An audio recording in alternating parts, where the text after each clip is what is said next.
How to connect Facebook to Monday.com. You can do this in 7 steps. 1. Open Monday.com and go to Integrations. Navigate to your Monday.com dashboard and click on the Integrations button located in the top right corner.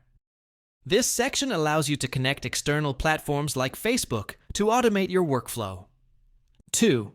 Search for the Facebook integration. In the Integrations Marketplace, type Facebook in the search bar. You'll find different options, such as connecting Facebook ads or Facebook pages, depending on your needs. 3. Click on Connect and Authorize Facebook. Select the Facebook integration and click Connect. A pop-up will appear asking for permission to link your Facebook account. Log in and grant access.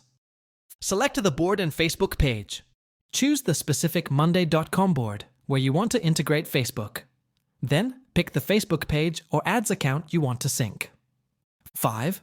Set up automation triggers.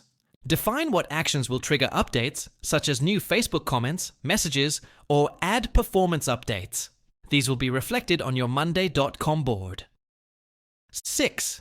Test the integration. Post a test update or action on Facebook and check if it appears correctly on your Monday.com board. Adjust any settings if needed. 7. Save and activate the integration. Once everything is working smoothly, click Save and Activate to finalize the setup. Your Facebook data will now sync with Monday.com automatically.